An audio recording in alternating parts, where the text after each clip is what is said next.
Thank you for being with us this morning. Let your presence, Lord, let your Holy Spirit, Lord, let your touch, Lord, oh God, be with us, oh God. We thank you and we honor you. For it is in the name of the Lord Jesus that we pray, believing and trusting. And we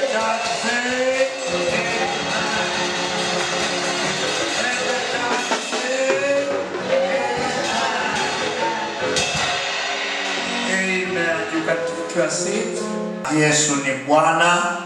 Bwana ametutetea, ametuonekania. Asante kwa wote ambao mko kwenye simu zenu. Asante kwa wale ambao mko kwa Facebook. Mungu awabariki. Asante kwa wale ambao mko kwa YouTube.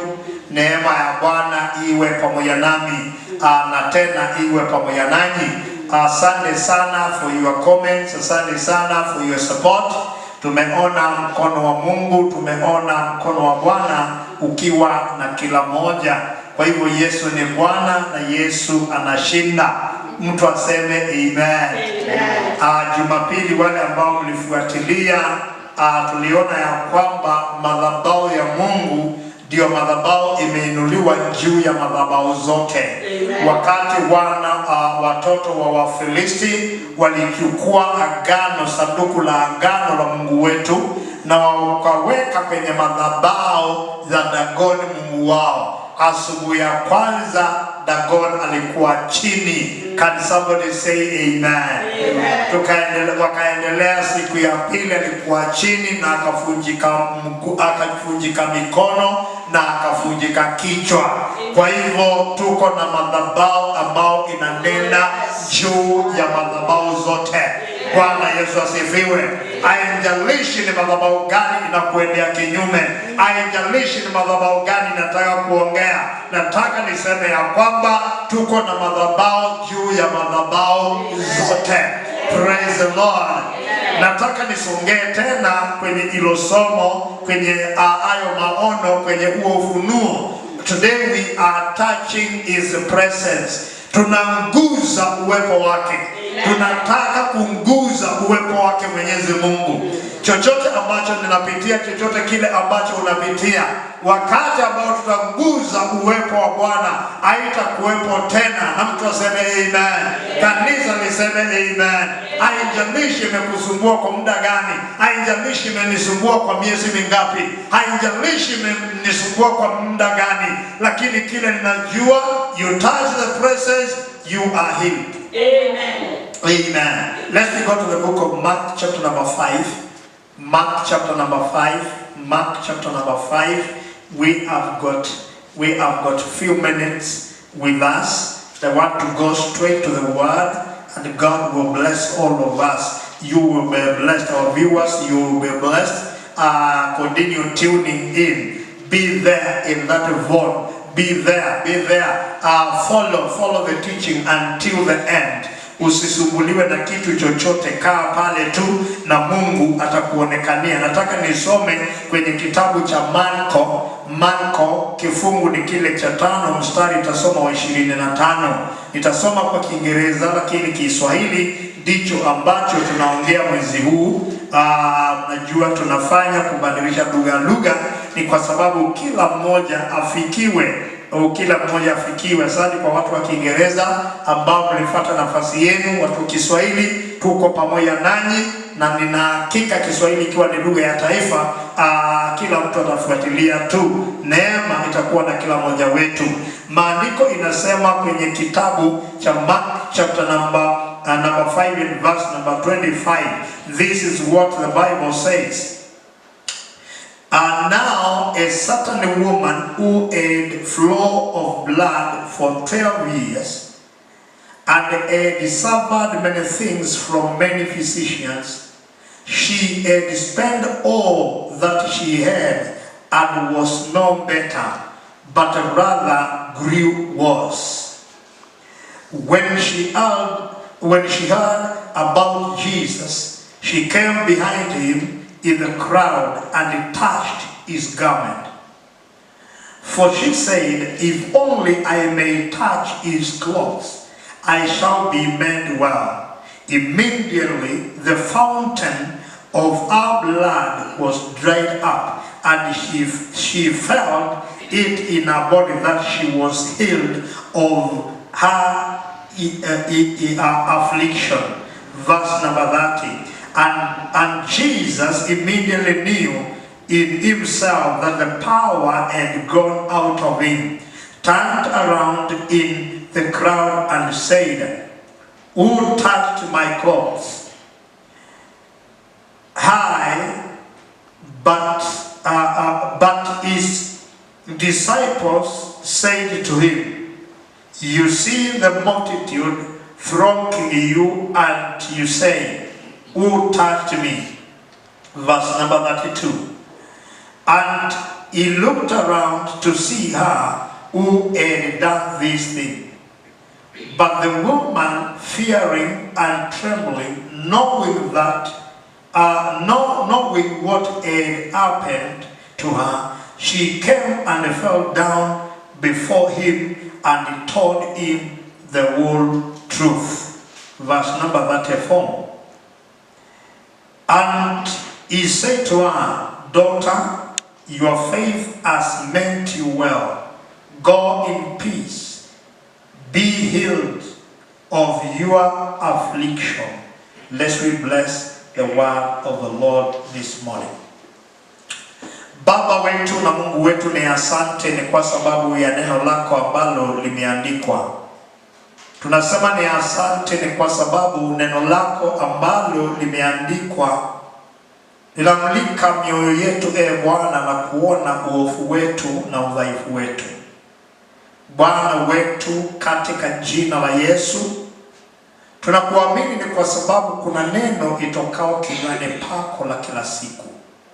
Bwana, tunakuomba neno lako likashuke asubuhi leo na kunena na kila msikilizaji na kila anayetazama, walio mbali wanaotazama, hata wale ambao watatazama baadaye. Bwana wetu na Mungu wetu, naomba uwepo wako ukafikie kila moja na ukanguze mioyo ya watu, Bwana, na ukawatendee wema. Asante ni kwa sababu wakati umefika wa kufanya watu wako, wakati umefika wa kufungua watu wako, wakati umefika wa kusemezana na watu wako. Bwana wa majeshi, nena nasi na utuongoze. Naomba Bwana unitumie kama chombo. Bwana, upitishe neno lako kwangu na ifikie watu wako. Bariki kila mmoja Bwana, ni kwa sababu utatenda, na ni katika jina la Yesu tumeomba tukiamini, na kanisa la Bwana liseme amen. Kanisa la Bwana liseme amen. Moja kwa moja kwa neno.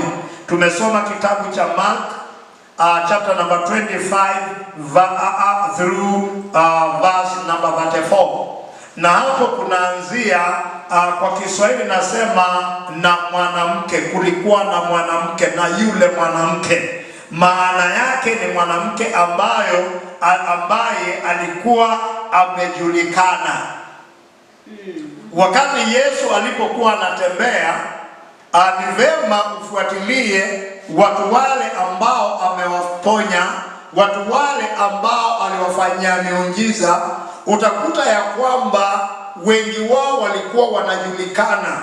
Wale ambao ni wasomi wa Biblia Kiingereza, kunaanzia na the blind man, kunaanzia na the woman, kunaanzia na mtu ambao anajulikana, kunatiliwa mkazo ni mtu ambaye alikuwa anajulikana. Kwa hivyo huyu mwanamke alikuwa anajulikana, ni kwa sababu alikuwa kwa hali hii kwa miaka 12. Alikuwa amekaa kwenye udhaifu wake, alikuwa amekaa kwenye ugonjwa wake kwa miaka 12. Kwa hivyo alikuwa anajulikana, shida zake zilikuwa zinajulikana, watu walikuwa wanamjua, walikuwa wanaelewa ako kwa shida. Ni kwa sababu gani? Jambo la kwanza, mtu akitokwa na damu miaka 12 lazima afya yake idhoofike. Kwa hivyo yeyote yule alikuwa anamuona, lazima ajiulize kwenye moyo wake, what is wrong with this woman? Kwa hivyo kwa kuonekana alikuwa anajulikana kuko na shida, ako na shida. Kila mtu alikuwa anapatana naye, kila mtu alikuwa anapitana naye, kila mtu alikuwa anamuona, alikuwa anajua there is a problem with this woman. Maandiko inaendelea na kusema ya kwamba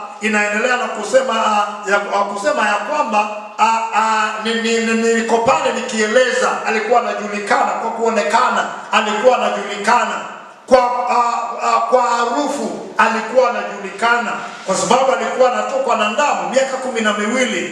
Manguo ilikuwa imechafuka, ilikuwa imechakaa, ilikuwa chafu. Kwa hivyo alikuwa anafuatwa na inzi, alikuwa yule watu wanasikia ufundo, anajua kuna yule mwanamke amepita. Kwa hivyo alikuwa anajulikana, kuonekana, watu kunusa, walikuwa wanamuelewa, walikuwa wanajua ufundo wake, hata watu wa familia yake walikuwa wanaelewa. Ni kwa sababu maandiko inasema ya kwamba alikuwa anasumbuliwa na physician. Naomba tuangalie hiyo neno. Unajua kila wakati napenda sana kukukumbusha ya kwamba kwenye Biblia lazima tusome na tusimame tuangalie. Tusome na tukome pale, tutafakari. Maandiko inasema ya kwamba alikuwa anasumbuliwa na madaktari. Huyu mwanamke si yeye alikuwa anasumbua madaktari, lakini ni madaktari ndio walikuwa wanamsumbua. Nataka niende pale juu nilianzia, wakati ambao huyu mwanamke aliingia kwa shida. Kila daktari naye alijua na alitaka kujaribu uganga wake, alitaka kujaribu umaarufu wake na huyo mwanamke. Ni kwa sababu yule mwanamke miaka 12 yako kwa ugonjwa. Daktari wa kwanza akaingia akamtibu, akupona. Daktari wa pili naye ndio huyo.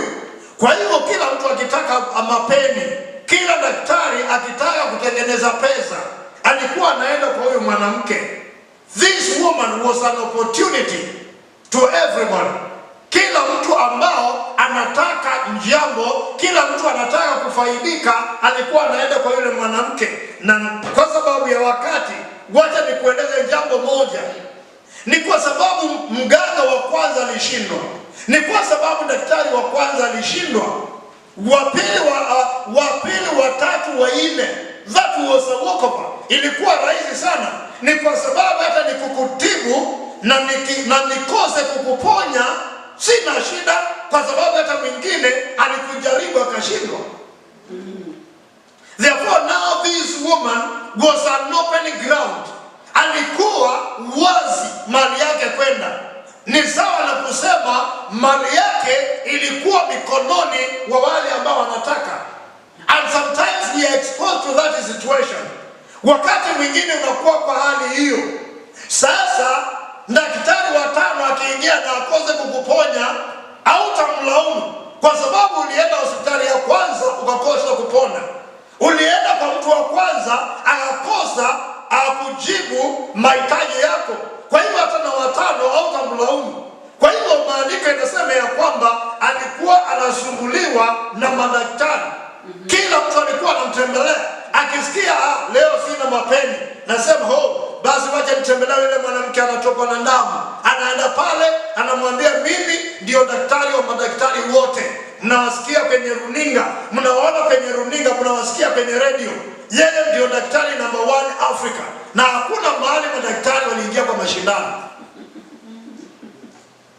Praise the Lord. Amen. Hakuna siku moja nisikia madaktari wanashindana, lakini nasikia fulani ndio daktari number 1. Kwa hivyo kila mtu alikuwa anataka jaribu ujuzi wake kwenye huyu mwanamke. Kanisa la Bwana, watu wa Mungu ambao tumeokoka, wakati mwingine watu wanaweza kujaribu mambo na maisha yetu. Lakini naongea juu ya uwepo wa Bwana. Bwana Yesu asifiwe. Wakati unaingia kwenye uwepo wa Bwana, when you enter into the presence of the living God, hakuna mtu anajaribu mambo na wewe. Amen. Walijaribu na Danieli, hawakuvua ndavu. Walijaribu mioto na Shadraka na Abednego, hawakuvua ndavu. Nataka nikuambie, ingia kwenye uwepo wa Bwana. Wachawi, waganga, magonjwa haitajaribu na wewe. Ni kwa sababu you are protected under the blood of Jesus. Maandiko inasema ya kwamba huyu mwanamke alikuwa anasumbuliwa. Pale chini maandiko inaendelea na kusema ya kwamba na akatumia mali yake yote. Ni kwa sababu madaktari, I thank God for them, wanatutibu. Wale ambao wako na ujuzi tunawashukuru, wamesomea ujuzi wao. Lakini yale maneno wanatumia, they are very enticing. Kana kwamba hauwezi kuona kitu cha dhamana baada ya kuongea na wao. Anakuambia mandawa yangu imetoka China, mandawa yangu inatoka Amerika, mandawa yangu inatoka Europe. Kwa hiyo siwezi shiba na ugonjwa wako. Hapo ndipo huyu mwanamke alitumia kila kitu chochote ambacho alikuwa nacho. Praise the Lord. Amen. Na maandiko yanaendelea kuniambia kwamba but she was getting no better. Hakuwa afadhali. Kila wakati akienda kwa mganga, kila wakati akienda kwa daktari, kila wakati akiona nimeambiwa yale ambayo itanitibu leo, na anapeana kile ambacho anaitishwa. Maandiko yanasema ya kwamba magonjwa haikupona, ilikuwa inaongezeka according to the Bible. Mwaka wa kwanza, mwaka wa pili, mwaka wa 12 ukafika. Maandiko yanasema ya kwamba akasikia habari za Yesu, akasikia injili, akasikia neno la Bwana. Amen. Praise the Lord. Amen. Akasikia habari ya Yesu. Maandiko yananiambia ya kwamba na akaazimia na moyo wake, na akajiongelesha, akaongea na yeye mwenyewe. Unajua pale juu alikuwa anasikia madaktari, alikuwa anaongeleshwa na madaktari, alikuwa anaongeleshwa na wale ambao wako na ujuzi. Lakini sasa akaingia ndani yake mwenyewe na akajiongelesha. Praise the Lord. Amen. Hii inanipeleka kwa yule kijana potofu.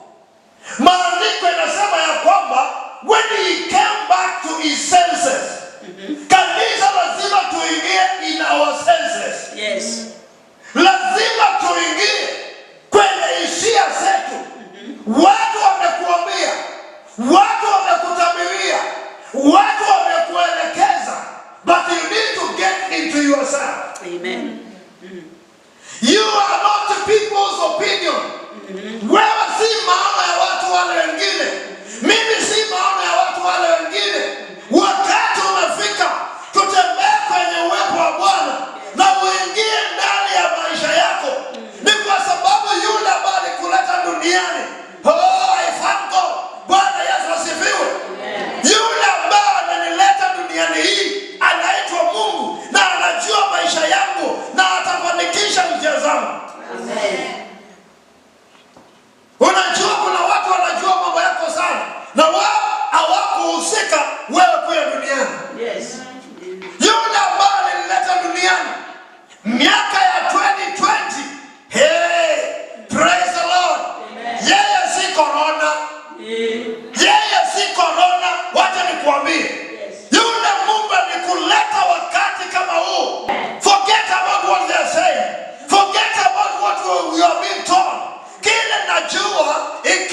uko ndani ya Kristo Yesu, kutakuwa kwema kwako. Kutakuwa kwema kwangu. Kutakuwa kwema kwetu. Na Mungu wa mbingu atakufanikisha. Praise the Lord. Unajua kuna upuzi ambao unaendelea. Siku za kale zilikuwa nzuri. Mambo yalikuwa sawa sawa. Mambo yalikuwa sawa sawa. Mambo ni sawa sawa wakati Mungu amekuleta duniani. And you are equal to the task of this world at this time. Amen. Hatutafufua watu wamekufa waanze kufanya kazi. Wale ambao watafanya kazi ni wale ambao tuko duniani. Wale ambao tutaona wema wa Mungu ni wale ambao tuko duniani. Praise the Lord. Bwana Yesu apewe sifa. Unajua wakati wa zamani mvua ilikuwa inanyesha. Unajua wakati wa zamani kulikuwa na kila baada ya miaka miwili unasikia mafuriko Kenya.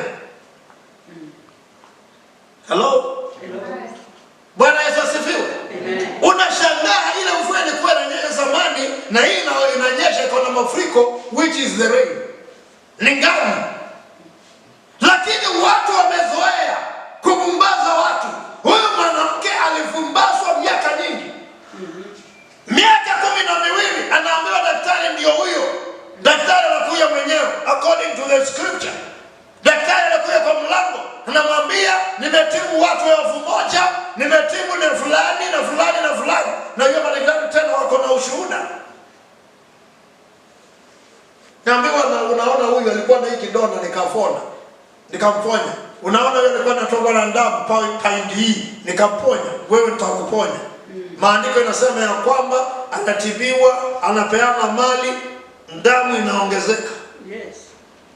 Lakini wakati aliposikia habari za Yesu, maandiko inasema ya kwamba akaazimia na moyo wake, akaingia ndani ya maisha yake, akaingia kwenye maisha yake.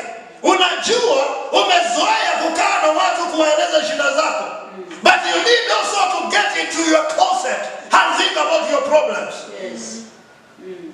Na uone uwepo wa Bwana utakupeleka wapi. Uwepo wa Bwana utakuelekeza njia gani. Maandiko yanasema ya kwamba akaazimia na moyo wake. Akaazimia na moyo wake, nitamunguza huyo Yesu. Amen. Wasomi wa Biblia wanaeleza ugonjwa wake, wana research ugonjwa wake. Wakati ulikuwa na huo ugonjwa, ulikuwa uendi kwa makutano, uendi kwa watu, uendi mahali halaiki ya watu wako. Lakini akasema nitaenda kinyume na sheria, nitaenda kinyume na vile watu wanasema, ni kwa sababu nimeazimia na moyo wangu. Amen. Akajificha kwa nyuma na akatembea kwenye makutano. Wale ambao walikuwa wanamwangalia, nilianzia pale, wakaona mwanamke amedhoofika kiafya. Wale ambao mafua yao ni sawa wakasikia harufu, lakini mwanamke hakufa moyo. Hakufa moyo, akaendelea. Ni kwa sababu kuko na azimio ndani ya maisha yake. Amen. Kuna kitu anafuatilia, kuna kitu anatazama, ako na kiu kwenye moyo wake. Anasema sitaenda hivi, sitakufa namna hii, sitakufa na magonjwa yangu, lazima niyapeleke mahali inastahili. Akaenda kwenye uwepo wa Bwana. I'm talking about touching the presence. Akasema hata sitaki nitumane, hata sitaki mtu mwingine anisaidie, I want to go. Nataka niende pale, nataka niongee na wewe. Najua sisi ni wana Kenya, tunajua kutumana sana. We have got so many godfathers. Godfathers singine kwa wakubwa, godfathers singine kwa makanisa. Fulani ataniombea na pia atanitabiria. Wacha nikuambie, huyu mwanamke alisema hakuna cha godfather, I want to go there myself. Yes. Akasema nataka niende pale mimi mwenyewe. Hata ikiwa sistahili, nataka niende pale. Sitaki nitumane maombi, sitaki nitumane sadaka. I want to take my offering there. Praise the Lord. Amen. Akaamua nitaenda. Na akaanza safari. Na akaenda. Na akapata nafasi. Akafikia lengo yake. Maandiko yanasema ya kwamba akamguza pinde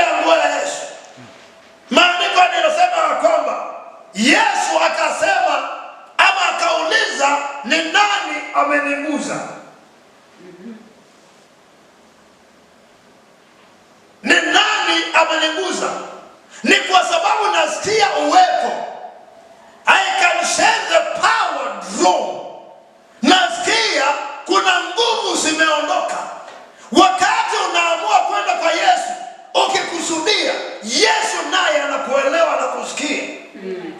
Amen. Praise the Lord. Amen. Si kidini sasa. Si kusema tulikuwa kanisani, si kusema niliombewa, si kusema nilienda kwa mhubiri, hapana. Lakini wakati unaazimia na uko pale ni wewe na Yesu. Mhubiri tu ni chombo. Mhubiri ni chombo tu. Lakini kuna kile ambacho unahitaji ndani ya mhubiri. Unataka kuconnect. Unataka connection. Unataka uunganishwe. Unataka kuungana na wewe Yesu. Wakati alipoungana na Yesu, hata ikiwa makutano watu walikuwa wengi, Yesu alisikia yeye. Yesu alisense kuna mwanamke amenigusa. Amen. Praise the Lord. Amen. Asubuhi ya leo unaonitazama, asubuhi ya leo unaonisikia, asubuhi ya leo unaoniangalia, sijui unaenda mbele za Mungu kipipi. Huenda ikawa unaenda ndani ya jengo, huenda ikawa unaenda kuona mhubiri, lakini azimia na moyo wako uungane na Yesu, yule anapeana uzima. Amen. Praise the Lord. Amen. Azimia na moyo wako uungane na huyo Yesu. Na jambo lile lingine, ujue unapeleka nini. Naona huyu mwanamke alikuwa na mambo chungu zima. Alikuwa na mambo mengi. Alikuwa ana mali. Alikuwa ana afya. Lakini alipeleka nini? Alipeleka ugonjwa peke yake. Do you know there is a mother of your problems? Kuna kile kinazaa shida zako. Na huyo mwanamke alienda to that source. Alienda kwenye hiyo chanzo. Wacha kusema wewe ni tasa. Wacha kusema hauna pesa. Wacha kusema wewe ni mgonjwa. There is a source. Amen. Kuna kile ambacho ni chanzo. What we see, they are the signs. They are the symptoms. Kile ambacho tunaona kwa macho haya, kile ambacho tunasikia kwa masikio haya, nataka nikuambie ni only the signs. Angalia, wakati walipoona mtu kipofu, waliuliza Yesu, shida ya huyu kuzaliwa kipofu ni gani? Ni yeye ama ni wazazi wake? Wanafunzi walikuwa wanaelewa kuna chanzo. There must be a source. Wacha kusema umefilisika. Wacha kusema hauna chochote. There is a source. And I want to challenge you, brethren. Nataka kuweka changamoto kwa wapendwa. Wakati unasema umefilisika and you are not a tither, you are supposed to kufilisika sana. You are supposed to be there. Wakati unasema wewe ni mgonjwa na haujapeana maisha yako kwa Yesu kamili, you are supposed to be like that. Oh yes. Wakati unasema shetani anakuattack, unajua kuna watu wako na ushuhuda mrefu sana wa shetani. Nikakutana na shetani, akanifanyia ananiendea kinyume. Unastahili kuendewa kinyume ni kwa sababu you belong to that side. Unastahili kufanyiwa hivyo because hata wewe ni mtu wa kinyume. Am I talking to somebody? Amen. Praise the Lord. Amen. Ni kwa sababu kipimo kile uvimacho ndicho unachopimiwa. Wakati unapanda mabaya, wakati ninapanda mabaya, nitavuna mabaya. Lakini watu wa Mungu, Bwana Yesu asifiwe. Amen. Watu wa Mungu, ukipanda mazuri, utavuna mazuri. Make your heart right with God. Yes. Weka moyo wako safi na Mungu. Na utembee kwa Mungu. Kwa hivyo mwanamke akajua niko na chanzo. Afya yangu imedhoofika kwa sababu kuna damu inatoka. Nanukia vibaya ni kwa sababu kuna damu inatoka. Mali yangu imeenda na waganga, imeenda na madaktari ni kwa sababu kuna damu inatoka. Na akaamua nikimgusa Yesu Kristo, damu itasimama.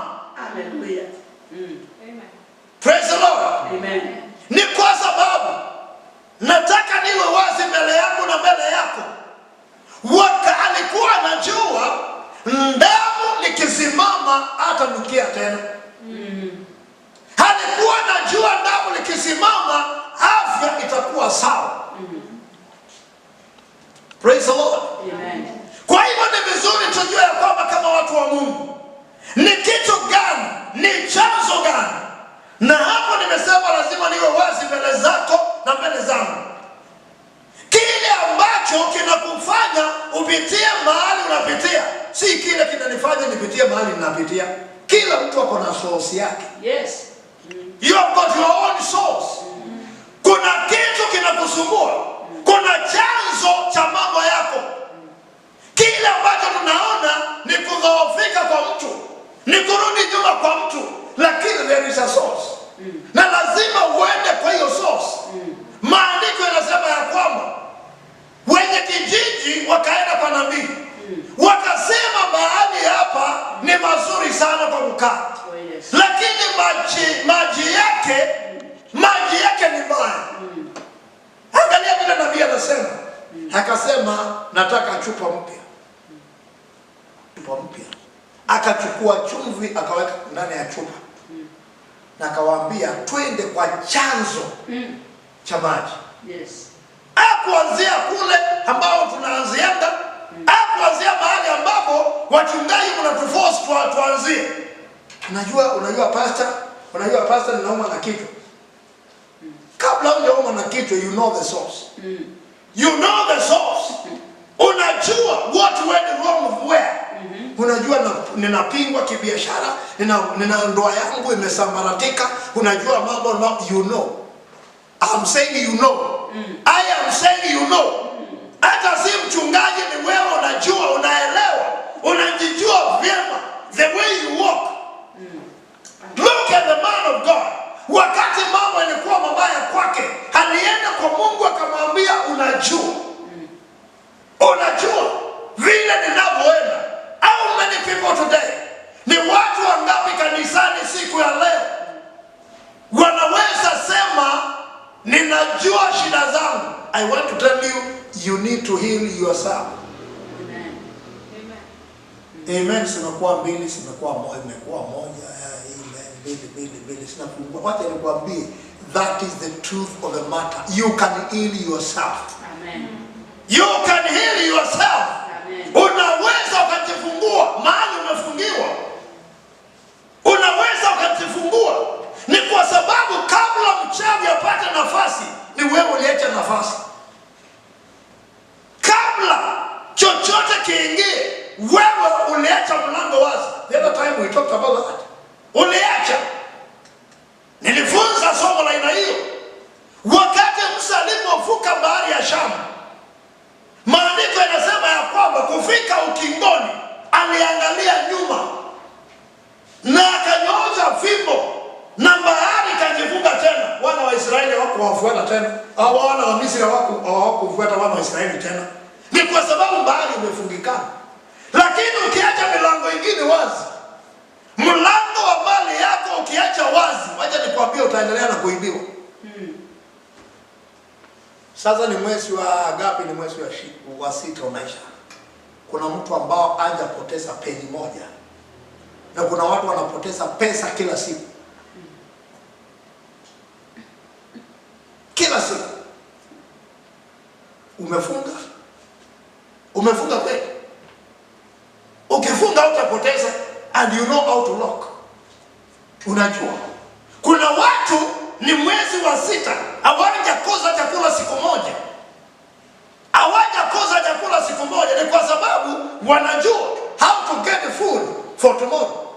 Wanajua watapata chakula namna gani kesho. Ni kwa sababu wewe ni mwana wa Mungu. Wewe umeokoka. Unajua njia zako.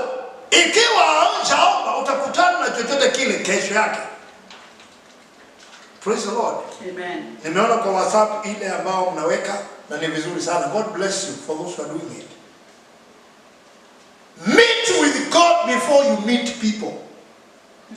Kutana na Mungu kabla haujakutana na watu. All right. Kabla haujatoka, omba Mungu. Hatuombi Sikumbuki wakati ambao tumepika chapati peke yake na kuku. Najua hiyo watu hawali bila kuomba. Sasa ni chapati, wacha tuombe. Na githeri mnaombea. Watu wanakula tu wakitembea. Meet with God before you meet with the people. Praise the Lord. Amen. Before the start of any business, before the start of any planting, meet with God. Amen. Bwana Yesu asifiwe. Amen. Kama kanisa unajua tuko na mazoea wakati wa kupanda wa kulima, tunaitisha mbegu puje zile ambazo unaenda kupanda. Tunaweka kwa madhabahu na tunaongea na Mungu and we harvest. Amen. Kuna watu sasa wako na mahindi, wengine hawana kwa sababu ulienda tu ukaweka. Wakati unakosa kuongea na Mungu, wakati unapokosa mwelekeo, wakati unapokosa kujua lazima ufike mahali uendapo, wacha nikwambie safari itakwama njiani. Kanisa la Bwana, mwanamke akaamua akaazimia, nimeteseka ya kutosha, ninamalizia. Nimeteseka ya kutosha. Miaka 12 niko kwa shida. Natokwa na damu. Ninaishiwa. Ninapokonywa. Ninateswa. Siendi mahali watu wanaenda. Ni kwa sababu sina uwezo. Ni kwa sababu sina afya. Akasema nitamguza Yesu. Siunguze Yesu. Amen. Siunguze Yesu kwenye maisha yako. Amen. Hiyo familia yako inguze Yesu. Mahitaji yako inguze Yesu. Useme nimefanya nini? Useme nimechoka. I thank God. Kabla sijakuja nilikuwa naangalia kwenye runinga. Na sister moja akasema na nikafurahi hiyo because naipenda sana. Akasema I don't survive, I live. Nikasema amen. You know we have got the people in the church now who are survivors. Who are hustlers. You are not one of them. You are not supposed to be one of them. You are somebody who is supposed to live. Unaishi. Unapata faida. Wewe si mtu wa kuanguka. Amen. Wacha ni try agriculture. Wacha ni try business. Wacha ni try. Tuliongea, tarudia. Ikiwa wewe umeanza kaos kitu kidogo, nasema wacha nianze hii, wacha nianze kabiashara, wacha nikwambie, you are not worthy the kingdom. We are not people to try. We are people who make impact. Amen. Ukiingia unaingia na kishindo. Watu wanajua umefika. Uko pale, wewe ni mwenyeji. Bwana Yesu asifiwe. Amen. Wakati huyu mwanamke alipotambua mimi si mtu wa majaribio ya madaktari, alisema nitaenda kwa daktari wa madaktari. Na akasema nitamguza. Nataka nimalizie kwa kusema wewe mguza yule ambaye au ukimguza hautanguzwa na mwingine na utanguza mwingine. Amen. Umefika. Praise the Lord. Maandiko yanasema ya kwamba wale ambao walimwambia Yesu, makutano ni wengi, watu ni wengi. Yesu akaendelea kuuliza, ni nani ameniguza? Mwanamke akaja mbele ya Yesu na akapiga magoti. Ni kwa sababu alijua damu imekoma. Praise the Lord. Amen. Na akamwambia Yesu ukweli wote. Yesu, muda umeisha, lakini wacha nikwambie, shida yako ni kukosa kusema ukweli wote. Oh yes.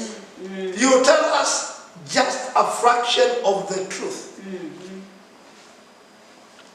Hausemi umelipelekwa kwa waganga, umelifanywa nini na nini na nini, unaanzia hapo juu tu, kijuujuu. Unajua pastor nimeokoka, unajua napenda Yesu, yes, niombe, nataka baraka gani? Na unajua zale madhabahu, unajua vile umeunganishwa na kuzimu. You know how you are connected to the kingdom or to the kingdom of the darkness. Unaelewa? Lakini nataombea. Alafu na ukimaliza kuombewa unapewa ile mafuta nilisema ya chupa. Unajua kuna mafuta ya chupa. Hello? Kuna mafuta ya chupa, ikiwa unatembea na mafuta ya chupa na kuhurumia sana. Mafuta ya chupa ilipewa Sauli. Daudi hakuweka mafuta ya chupa. Hiyo mafuta ya chupa imeanza kutembea Kenya, wacha nikuambie ni ya kuharibu watu. Na ni ya kuharibu kanisa. Kanisa la Bwana hakuna mafuta ya chupa. Read in the book of Isaiah. Inasema namna gani? The Lord has anointed me. The Lord has anointed me. It is the Lord who anoints. The anointing of the Lord breaks every kind of a yoke. But the anointing of men will land you into problems. Bwana Yesu asifiwe. Kwa hivyo mwanamke akasema ukweli wote. Niko pale. Mwanamke akamwambia Yesu ukweli wote. Na baada ya ukweli wote, Yesu akamwambia tembea ukiwa salama. From that day hatukusikia tena mwanamke na kutokwa kwake kwa damu. Yes. That was the end. Today can be the end of your problems. Oh yes, hallelujah. Today is the day to end my problems. Hallelujah. Shida zako, shida zangu sikipeleka kwa Yesu na unangusa Yesu. Praise the Lord. Wacha nikwambia kuna shida tena. Hey, the thing is coming. Bwana Yesu asifiwe. Amen. When this prodigal son got back to his senses, hakula chakula ya nguruwe tena. That was the end. Hata ikiwa alikuwa amefanyia msala nusu hakuitisha. Alitoka vile alivyokuwa na akaamua kurudi na akaunda maneno mazuri ya kuambia baba, lakini kufika kwa baba hakusikiza, alimkaribisha. Nataka nikuambie kukaa kwa shida kwangu, kukaa kwa shida kwako, it will take you to move to the source of the presence of God. Utembee pale na umunguse Yesu. Useme leo nimechoka. Wamenicheka ya kutosha. Wamenitema ya kutosha. Wamenitega ya kutosha. I want to go to the presence of the living God. And when you're there, you speak all the truth. Unajua hata kuna dhambi zingine watu hata wakili kwa Mungu. Anaona Mungu haoni. Lakini mwambie ukweli wote. Sema ukweli wote. Sema ukweli wote. Useme this is the way I am. Mimi niko namna hii. Mimi niko namna hii. This is the way I am. Mimi niko baba yangu, nimekuja, ukweli wote ndio huu. Mwanamke akasema ukweli wote. Miaka 12 nilikuwa natokwa na damu. Miaka 12 niko na madaktari. Miaka 12 nimepoteza mali yangu yote. Miaka 12 sina afya. Unaniona jinsi vile nilivyo. Akasema ukweli wote, kaambiwa umepona. Amen. Simama na tumuombe Bwana. Baba, katika jina la Yesu ni asante ni kwa sababu ya neno lako na uwepo wako Bwana. Uwepo wako utembee pamoja nasi na Bwana upiganie watu wako. Asante kwa wote ambao wamesikia mpaka mwisho Bwana. Asante ni kwa sababu Mungu, wale ambao wamefungua simu zao, wale ambao wameingia kwa YouTube Bwana, wote ambao wameingia Bwana kwa Facebook, Baba katika jina la Yesu naomba baraka juu ya maisha yao. Barikisha watu wako Bwana, waonekanie Bwana, walinde Bwana, waongozi, waache ukweli wako, waache Bwana nguvu zako, waache uponyaji wako Bwana, ukaponye watu wako. Zote tutetewe nao Bwana, na neema yako itoshe. Tubariki, na ni katika jina la Yesu tumeomba tukiamini, na watu wa Mungu waseme amen.